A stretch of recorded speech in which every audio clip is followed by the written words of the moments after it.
They thought she was just a quiet waitress. They didn't know she had fire beneath her calm. One night changed everything. She saw her strength, and the world couldn't ignore her.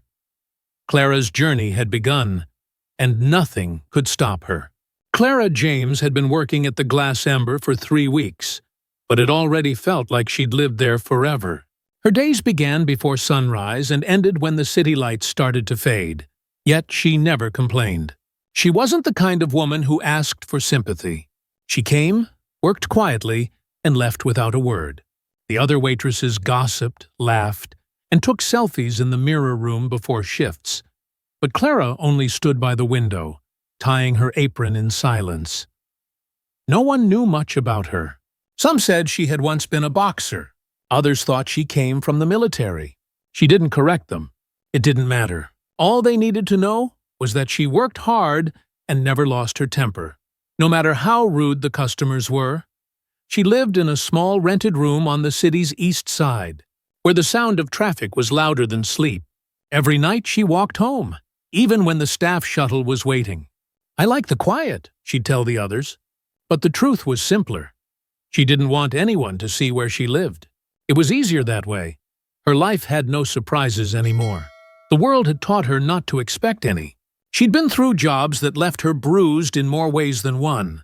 A warehouse once, a call center that broke her patience, a hotel kitchen where she was yelled at for smiling too little.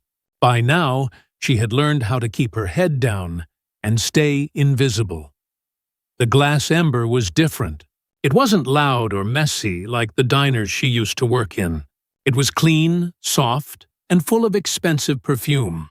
The walls shined like mirrors, and the customers never looked tired. They looked above, tired, like life never touched them. Clara didn't belong there, and she knew it. But the tips were good, and she needed to pay rent.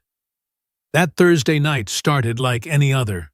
The restaurant buzzed with quiet chatter and soft music. Crystal glasses caught the golden light as laughter rolled from the VIP section. Clara kept her pace steady. Tray balanced in one hand, her eyes focused ahead. She avoided attention, moving like a shadow between tables. Tonight, a special event was booked, a private dinner for a group of high-profile investors. Management had warned everyone to be perfect. The staff whispered that one of the guests was Ethan Cross, the billionaire tech CEO whose name filled headlines. Clara didn't care about billionaires. They all looked the same when they got angry about a late order. But when she saw him across the room, sitting at the head of a long glass table, she couldn't help but notice his stillness. He wasn't loud like the others. He watched more than he spoke, his eyes calm but sharp. Clara kept her distance. Men like him didn't notice women like her anyway. She just had to make it through the night without a mistake. Hours passed. The investors drank, laughed, and ordered more wine. The air grew heavier with arrogance. By midnight, the tables had begun to blur with noise and pride. Most guests had left, except for a group of 5 men sitting near the bar. They were drunk and restless, men who had spent too long pretending to be charming. Clara took a deep breath when she saw their empty glasses. She knew what that meant. Another round. She carried the tray with practiced care, placing each glass before them, her smile polite but distant. "Hey, sweetheart," one of them slurred, his voice thick with drink. "You've been walking past all night. Sit with us for a minute?" Clara kept her tone steady. "Sorry, sir. I'm working," the man laughed, leaning back in his seat. "Working? You call this work? You're just walking around looking pretty." A few of his friends chuckled. The air shifted slightly. Those small moments when the world seems to tilt just before trouble. Clara wanted to leave quickly, but she stayed polite. "Please enjoy your drinks." As she turned, the man's hand shot out, catching her wrist. Her whole body went still. "Come on, just one drink," he said. "Don't be rude." For a second, she said nothing. The room felt smaller, like all the sound had been pulled away. She could feel his fingers pressing into her skin. Around them, some guests looked up. Others quickly looked away. No one wanted to get involved. The other waiters froze behind the counter, unsure what to do. "Let go of my hand," Clara said softly. He smirked. "Relax, we're just having fun." It was the kind of smile she had seen too many times before. The kind that thought money could excuse everything. Her heartbeat slowed instead of speeding up. When she was younger, she used to freeze in moments like this. Not anymore. Her eyes lifted and met his. Calm. Focused. "Sir," she said again, her voice firmer this time. "Let go." He laughed louder, pretending not to hear her. "What, you're gonna fight me? You think you're tough?" His friends leaned in, enjoying the show. One whispered something that made the others laugh. Clara's wrist twisted suddenly, her movement quick and sharp. His grip broke before he realized what happened. The glass in his other hand slipped, crashing onto the floor and shattering into hundreds of tiny pieces. The laughter stopped. He stared at her, surprised. Then his face darkened. "What the hell?" He stood up, towering over her.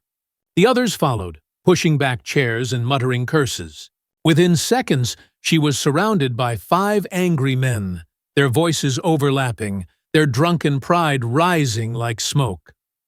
Clara stepped back once. The bar counter pressed against her hip.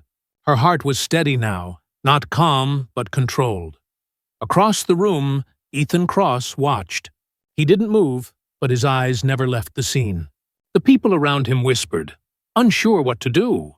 A few phones appeared discreetly, trying to record. The manager was nowhere to be seen. The first man took a step forward. "You think you can embarrass me?" Clara's mind went quiet. She wasn't thinking about fear or pride anymore, only about what she had to do next. Her voice was low, almost steady. "Please, step back." But he didn't. He reached for her again, and that was when everything changed.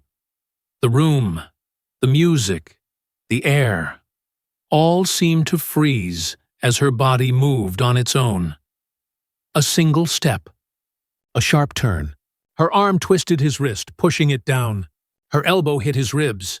A small gasp escaped his throat before he hit the ground. The next man came at her from the side, cursing under his breath. She turned, blocking him with her forearm and sweeping his legs with one clean motion. He fell against the bar with a dull thud. The others hesitated now, unsure if they should step closer. No one in the restaurant spoke. Clara didn't look proud or angry. She just stood there, her chest rising and falling. Years of discipline and buried memories had rushed through her hands without a single wasted motion. She didn't want this. She never did. But she had learned that sometimes silence could no longer protect you. She looked down at the first man, groaning on the floor, then slowly turned to the others. "Anyone else?" Her voice wasn't loud, but it carried weight. None of them moved. She exhaled, shaking slightly as the adrenaline began to fade. The tray she had been holding lay cracked near her feet. She bent down, gathered the broken pieces, and said quietly, "Sorry for the mess." Then she walked away, across the room. Ethan Cross leaned forward in his chair, watching every movement like a man studying something rare. His assistant whispered nervously beside him, but he didn't respond. His eyes stayed on Clara, even as the restaurant buzzed with shock and confusion. No one knew what he was thinking. No one, not even Clara, knew how much that moment had just changed her life. For a few seconds after everything went quiet, no one dared to speak. The 5 men who had been shouting a minute ago now looked like they wanted to disappear.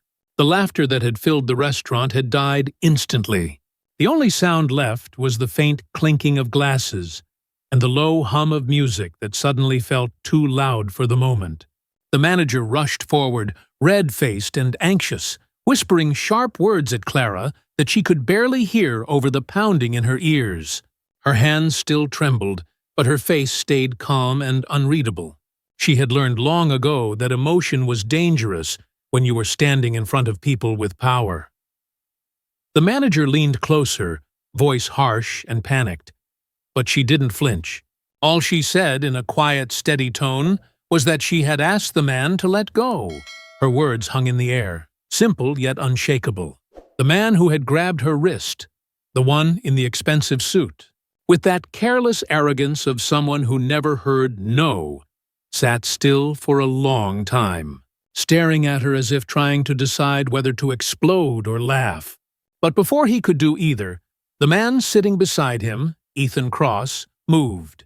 He hadn't said much all evening, only watched with cold amusement as his friends joked and drank. But now he stood slowly, his presence cutting through the tension like a blade. The other men shifted, their confidence faltering. Ethan's gaze moved from Clara's pale wrist to the man beside him, and then to the manager, who immediately straightened as if called to attention. The manager began to stammer an apology on Clara's behalf, already blaming her before understanding what had happened. He promised it wouldn't happen again, that the waitress would be handled. But Ethan didn't look at him. His eyes stayed on Clara, and there was something unreadable there. Not anger, not pity, just curiosity. Clara felt that gaze like a weight. It wasn't the first time a man had stared at her, but this one felt different. He wasn't looking to humiliate her. He was trying to figure her out. She stood there, still as glass, holding her tray against her stomach, her back straight despite the shaking in her legs. Finally, Ethan spoke, his voice low, calm, but commanding enough that everyone else fell silent. He asked the man beside him to apologize. The room froze again. The man laughed awkwardly, trying to brush it off as a misunderstanding. But Ethan's tone sharpened slightly, still quiet, but now it carried the kind of authority that no one dared challenge. The man hesitated, muttered something that barely passed for an apology, and sat back down. Clara only nodded once and turned to leave, but the manager caught her arm. His whisper was sharp now, desperate. He told her to wait in the back, that she had caused enough trouble. She wanted to argue, to tell him she had done nothing wrong, but she had no energy left. She walked away quietly, feeling dozens of eyes follow her as she disappeared behind the swinging kitchen door. Inside, the noise of the kitchen felt like a shield. Clattering pans, sizzling oil, and chatter from cooks who hadn't seen what happened. She leaned against the counter, breathing deeply, trying to calm her trembling hands. For a few minutes, she just stood there, staring at the tiny bruise forming on her wrist. It didn't hurt much, but the memory of that moment burned deeper than the mark itself. Outside, the restaurant's atmosphere slowly recovered. The laughter returned, softer now, cautious. Ethan stayed quiet for a while, his thoughts far from the table. Victor, his friend and assistant, leaned over and asked if he wanted to leave. But Ethan shook his head. He watched the door Clara had gone through, his mind turning. There was something about the way she had stood there, afraid, yet refusing to bend. That had caught his attention in a way money and luxury never did. Half an hour later, as the guests began to leave, Ethan called for the manager. The man came running, sweating slightly, unsure what to expect. Ethan asked him a few calm questions. Her name, how long she had worked there, what her position was. The manager answered quickly, nervously. "Clara James, sir. Been here almost 2 years. Hard worker, but sometimes too direct." Ethan didn't respond, only gave a faint nod, and left the restaurant with Victor following close behind. Clara didn't see them go. She was still in the back, wiping down trays even though her shift had ended an hour ago. She didn't want to go home yet. Home meant darkness, silence, and the reminder of how small her world was. Here, at least, there were lights and noise, things that distracted her from the weight of survival. When she finally left the restaurant, the night had grown colder. The city lights reflected off wet pavement, painting her face with fragments of gold and blue. She walked fast, her mind replaying everything that had happened. She wondered if she would still have her job in the morning. Maybe she'd wake up and find a message saying she'd been dismissed. She wouldn't even be surprised. That's how life had always been for her. One step forward, 2 steps back. But what she didn't know was that while she walked home through the quiet streets, Ethan Cross was in his car, thinking about her. He rarely thought twice about anyone outside his business circle, but tonight, her calm defiance kept replaying in his head. The boardroom was full of people who smiled when they were told to, agreed when it was safe, and flattered when it was useful. But that girl, she had stood her ground with nothing to gain and everything to lose. He found that intriguing. By the next morning, before the restaurant even opened, 2 men in suits arrived at the manager's desk. They looked official, serious, silent, and precise. One of them carried a large envelope sealed in gold. The manager straightened immediately, nervous and confused. He hadn't done anything wrong, at least nothing he knew of. The taller man asked for Clara James. Clara was still in the kitchen when the manager appeared, pale and shaking. He told her to come out front immediately. Everyone turned to watch as she walked past them, her apron still tied, her sleeves rolled up, confusion in her eyes. When she saw the men waiting, her steps slowed. They looked like government officials, or worse, people from some agency she didn't even know existed. The taller one extended the envelope toward her. His tone was formal, emotionless. "Miss Clara James, these are for you." She hesitated before taking it, glancing at the manager for answers. He had none. The gold seal caught the light as she held it up. It bore the mark of Cross Global Holdings. Her chest tightened. She had heard that name before. One of the biggest firms in the city. And in that moment, with every eye on her, she realized the world was about to shift in a way she couldn't yet understand. Clara woke that morning with a strange mix of excitement and fear. For the first time in years, she felt like her life could change. Not because someone else had chosen for her, but because she had survived, endured, and proven herself capable. The city outside her window felt different now. Not loud and overwhelming, but full of possibilities. She packed her small bag, tying her shoes with a steadiness she hadn't known she possessed before. Each step she took down the street reminded her of every night she had walked home alone, every job she had fought through, every time she had been overlooked. And now, all of that had led her to this moment. Clara understood that her past struggles were not weaknesses. They were the foundation of her strength. She didn't need approval or permission to begin anew. With every breath, she felt courage, filling her chest, a quiet confidence that whatever challenges lay ahead, she could face them.